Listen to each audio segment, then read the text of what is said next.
சுந்தர் சியோட தலைநகரம் பட ஹீரோயின ஞாபகம் இருக்கா? தலைமுடியெல்லாம் நரைச்சு போய் ஆளே மாறிட்டாங்களே! நடிகர் சுந்தர் சியோட தலைநகரம் பட ஹீரோயினோட லேட்டஸ்ட் புகைப்படங்கள் வெளியாகி ரசிகர்களுக்கு செம ஷாக் கொடுத்து வைரல் ஆயிட்டு வருது. 80s அப்புறம் 90s நடிகைகளோட சமீபத்திய புகைப்படங்கள், அவங்க என்ன செய்யறாங்க, எங்க இருக்காங்க அப்படிங்கிற தகவல்களை தேடி பிடிச்சு நாம பார்த்துக்கிட்டு இருக்கோம். அந்த வகையில இப்போ தலைநகரம் பட ஹீரோயினோட லேட்டஸ்ட் புகைப்படங்கள் வெளியாகி ரசிகர்களுக்கு ஷாக் கொடுத்திருக்கு. மலையாள சினிமா மூலமா தன்னோட திரை பயணத்தை தொடங்கினவங்க தான் நடிகை ஜோதிர்மயி.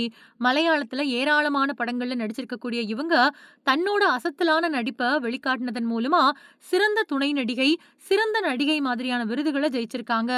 தமிழ் மக்கள் பெரும்பாலானவங்களுக்கு ஜோதிர்மயிய நினைவிருக்க வாய்ப்பில்ல. ஆனா இவங்க நடிச்ச படத்தை சொன்னா உடனே கப்புன்னு பிடிச்சுக்குவாங்க.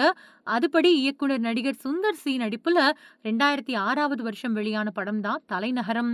இந்த படத்துல சுந்தர் சிக்கு ஜோடியா நடிச்சு மக்கள் மத்தியில ரொம்பவுமே பிரபலமானவங்க தான் நடிகை ஜோதிர்மயி. இந்த படத்துல வரக்கூடிய வடிவேலுவோட காமெடி ஒவ்வொன்றும் இன்னைக்கும் எல்லாரையும் சிரிக்க வைக்குது. அதுலயும் வடிவேலுவோட நாய்சேகர் கதாபாத்திரத்தையும் பேரையும் எத்தனை வருஷங்கள் ஆனாலும் மக்கள் மறக்கவே மாட்டாங்க. இந்த படம் வெளியாகி மக்கள் கிட்ட நல்ல வரவேற்பு பெற்றது. ஜோதிர்மயையும் இளைஞர்கள் நோட் பண்ண ஆரம்பிச்சாங்க. இந்த படத்தோட வெற்றியை தொடர்ந்து இவங்களுக்கு அடுத்தடுத்த பட வாய்ப்புகள் தேடி வர ஆரம்பிச்சது. அந்த வகையில விஜயகாந்தோட சபரி, நான் அவனில்லை, பெரியார், அறை எண் 305 கடவுள் மாதிரியான படங்கள்ல நடிச்சாங்க. தொடர்ந்து தமிழ் படங்கள் கிடைச்சாலும் இவங்களுக்கு மலையாளத்துல தான் அதிக பட வாய்ப்பு கிடைச்சது. தமிழ், மலையாளம் படங்களை தொடர்ந்து சில தெலுங்கு, கன்னட படங்கள்லயும் நடிச்சிருக்காங்க. மலையாளத்துல ஸ்டார் நடிகையா இருக்கிறப்பவே ஜோதிர்மயி கல்யாண வாழ்க்கைக்குள்ள ஐக்கியமாயிட்டாங்க. 2004வது வருஷம் நிஷாந்த் குமார் அப்படிங்கிறவரை கல்யாணம் பண்ணிக்கிட்டாங்க. கல்யாணத்துக்கு பின்னாடியும் படங்கள்ல செம பிஸியா நடிச்சிட்டு வந்த ஜோதிர்மயி 2010வது வருஷம் தன்னோட கணவரை விவாகரத்து செஞ்சு பிரிஞ்சுட்டாங்க.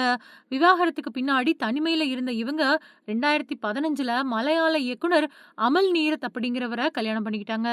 இப்படி கல்யாண வாழ்க்கையும் சினிமா வாழ்க்கையும் பேலன்ஸ் பண்ணிக்கிட்டு பிஸியா இருந்த ஜோதிர்மயி 2013வது வருஷத்துக்கு பின்னாடி சினிமாவில இருந்து முற்றிலுமா விலகிட்டாங்க.